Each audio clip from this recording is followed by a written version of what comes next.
नमस्कार मित्रों, red over green के नए संस्करण के साथ मैं कर्नल उत्कर्ष राठौर काउंटर टेररिज्म के हवाले से एक नई अपडेट साझा कर रहा हूं।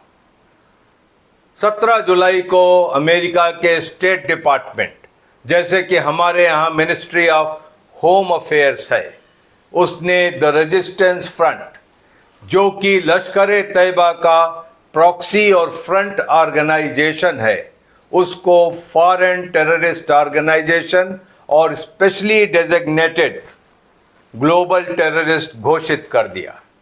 और प्रेस रिलीज में यह भी कहा गया कि द रेजिस्टेंस फ्रंट ने 22 फरवरी 2025 को भारत के पहलगाम में 26 सिविलियंस की जान ले ली थी। और यह भी कहा गया कि 2008 के मुंबई हमलों के बाद भारत में यह सबसे बड़ा टेरर अटैक था। शायद अमेरिका का स्टेट डिपार्टमेंट पुलवामा भूल गया। खैर, अभी हालात ये है कि मार्को रूबियो ने एक स्टेटमेंट में भी कहा है कि प्रेसिडेंट डोनाल्ड ट्रंप पहलगाम के विक्टिम्स को न्याय दिलाने के लिए तत्पर है। लश्कर तैयबा के लिए पहला मौका नहीं है कि वो किसी फॉरेन कंट्री की टेरर लिस्ट में आया है। इससे पहले भी आया है और आज भी लश्कर तैयबा अमेरिका की लिस्ट में शामिल है। जब अमेरिका किसी टेरर ऑर्गेनाइजेशन को अपनी लिस्ट में शामिल करता है तो उसकी देखा देखी ब्रिटेन, फ्रांस, यूरोपियन यूनियन ये भी अपनी लिस्ट अपडेट करते हैं।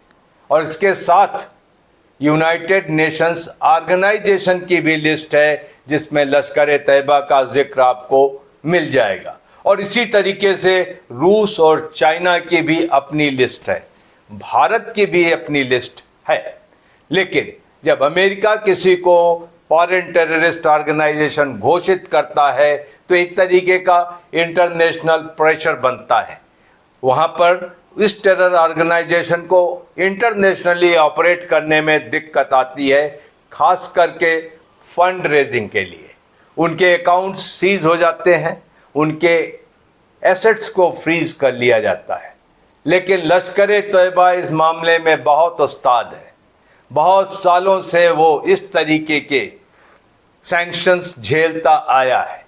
कभी लश्कर तैयबा तो कभी जमात-उद-दावा, कभी फलाए इंसानियत तो कोई और नाम, या तो किसी और चैनल से उनको फंड्स आते रहते हैं।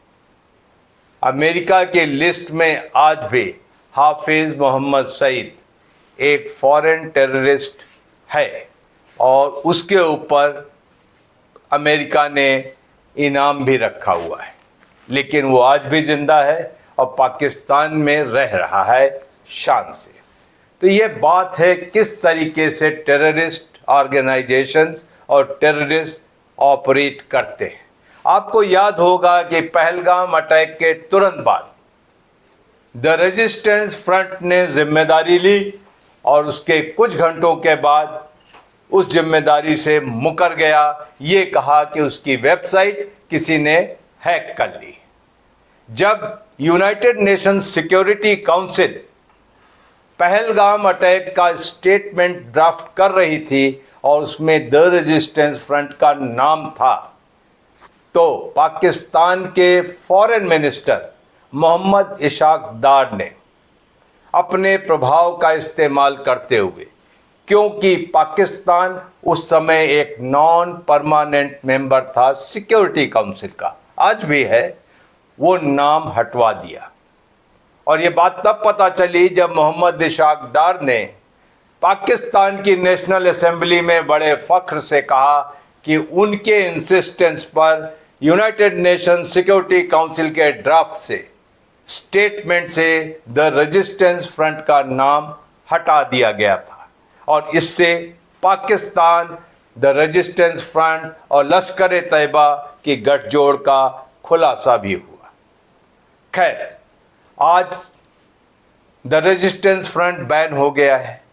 इसके आगे क्या? इसके आगे ये है कि जब कोई ऑर्गेनाइजेशन, टेरर ऑर्गेनाइजेशन बैन हो जाता है तो उसकी फॉरेन फंडिंग फ्रीज हो जाती है, उसके अकाउंट्स फ्रीज हो जाते हैं, एसेट्स फ्रीज हो जाते हैं।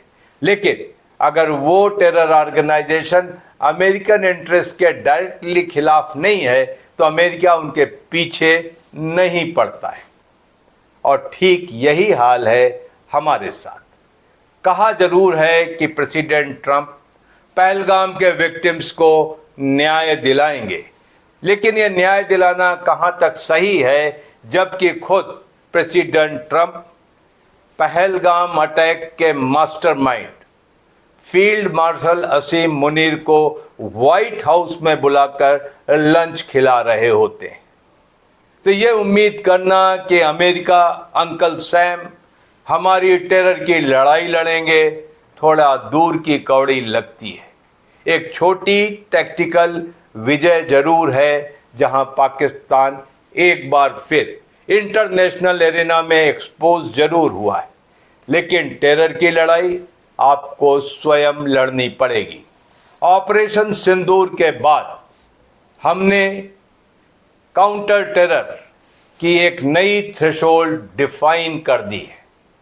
पहलगाम अटैक के बाद भारत ने ऑपरेशन सिंदूर किया, पाकिस्तान के अंदर घुसकर मारा। हमें ये चीज जारी रखनी पड़ेगी अगर पाकिस्तान अपनी हरकतों से बाज नहीं आता है। आज के लिए सिर्फ इतना, बहुत जल्द मुलाकात होगी, तब तक के लिए जय हिंद।